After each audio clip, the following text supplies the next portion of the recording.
अकोल्याच्या मूर्तिजापूर तालुक्यातील कोळाशेन येथील नागरिक चक्क पिण्याच्या पाण्याकरिता पंचायत समिती कार्यालयात धडकल्याचं पाहायला मिळत आहे। माझ्या पाठीमागे असलेलं हे पंचायत समिती कार्यालय आहे। गटविकास अधिकारी मिलिंद मोरे यांच्या कार्यालयासमोर त्यांनी या ठिकाणी घेरून घेतल्याचं पाहायला मिळत आहे। जोपर्यंत आम्हाला आमची सुविधा मिळत नाही, पिण्याच्या पाण्याची व्यवस्था होत नाही, तोपर्यंत आम्ही इथून हलणार नाही, अशी एक आर्त या नागरिकांनी केल्याचं पाहायला मिळत आहे। वारंवार प्रशासनाला आम्ही निवेदनही आतापर्यंत देण्यात आलेले होते।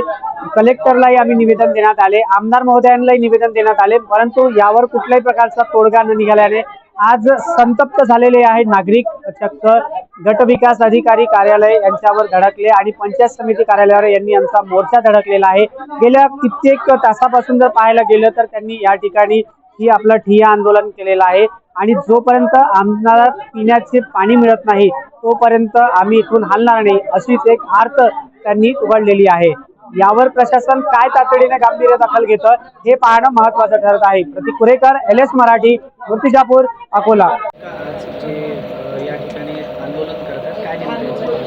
नमस्कार, मी रजनी पवार, आदिवासी विकास बौद्धिक संस्थेचे अध्यक्ष आहे। गेल्या खूप वर्षापासून आम्ही शिंद गावामध्ये काम करतोय, परंतु गावाची परिस्थिती पाहता त्या गावामध्ये कुठल्या सोयीसुविधा नाही आहेत आणि आज जे परिस्थिती आहे त्या महिलांवर आहे। कारण एक भांडं जर आपण पाण्याचं आणायचं म्हटलं तर ते 4 मिलवर जाऊन ते पाणी आणावं लागतं। गेल्या काही वर्षापासून या लोकांच्या पाण्याच्या समस्या आहेत, त्या पाणीच मागताय।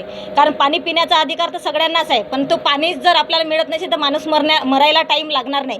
कारण गावामध्ये एक समस्या आहे, आपण मान्य करतो, परंतु गावामध्ये स्वच्छता पण नाही आहे। 15 युक्त आयोगामधला पैसा जातोय कुठं? ग्रामपंचायत त्याचा आराखडा देत नाही। महिलांना किंवा प्रश्न विचारण्याचा प्रश्न अधिकार आहे ना, कारण ते मत मागापुरतेच मर्यादित का राहतात? मग मर्यादा तुम्ही ठेवताय तर त्या मर्यादा त्या महिलांना त्यांना गरज आहे आज सध्या पाण्याची, तर ते पाणी त्यांना द्या। फक्त त्या मागताय काय? तुम्हाला तुमच्या घरातलं अन्न वस्त्र तर नाही मागत आहे ना, फक्त पिण्याचं पाणी मागताय। गेल्या काही दिवसापासून आम्ही बरेच निवेदन BDO सरांना पण दिले, शिवो मॅडमला पण दिले, पण त्याच्यावर काही कारवाई झाली नाही। ग्रामसेवकचं असं म्हणणं झालं की बा आम्ही खूप दिवसापासून पाण्याचा प्रयत्न केला आहे, परंतु त्या प्रयत्नाला अजूनपर्यंत यश आला नाही। परंतु आता या टायमीच्या काळामध्ये सध्या गेल्या 6 महिन्यात जो पाण्याचा काळ दुष्काळ पडला आहे त्या गावामध्ये, परंतु तिथं कोणता अधिकारी येऊन बघत नाही किंवा कोणी तिथं जात नाही। आजपर्यंत त्या गावातली परिस्थिती जे आहे ते अजूनही जशीची तशीच कंडिशन आहे। कारण ते किती काही झालं तरी त्या तिथं वस्त्यावर लोक राहतात, त्या वस्त्याची परिस्थिती जर आपण आजही जर जाऊन बघितली तरी तिची निष्कटच परिस्थिती झालेली आहे। आणि अशा परिस्थितीमध्ये महिलांचे हाल खूप असतात। महिलांना घर चालवावं लागतं, घरामध्ये पाणी लागतं, घरामध्ये स्वयंपाकासाठी पाण्याशिवाय पर्याय नसतो। 4-4, 8-8 दिवस ते लोक आंघोळसुद्धा करत नाही, तर काय म्हणते की महिला स्वच्छ नाही राहत। तर त्या गावाची खरंच BDO सरांना माझी अशी नम्राची विनंती आहे की त्या गावामध्ये त्यांनी एक व्हिजिट द्यावा। आपली ग्रामपंचायतची व्यवस्था कशा पद्धतीनं चालते त्या गावात, त्या सगळ्या अधिकाऱ्यांना त्यांनी थारावर घ्यायला पाहिजे, अशी आमची सगळ्या गावकरी लोकांची अशी मनपूर्वक इच्छा आहे। आणि ते काम सरांनी करावं असं या सगळ्या गावकरी लोकांची मनपूर्वक त्यांनी उद्या व्हिजिट द्या, कधी द्या, नाही तर आमचं हे असं म्हणणं आहे की जोपर्यंत आमचा पाण्याचा प्रश्न सुटत नाही तोपर्यंत आम्ही इथून हलणार नाही। सरांनी आम्हाला असे आश्वासन देण्यात यावं की आम्हाला पाण्याची सोय 2 किंवा 3 दिवसामध्ये करून देण्यात यावी, असे आमचं आव्हान आहे।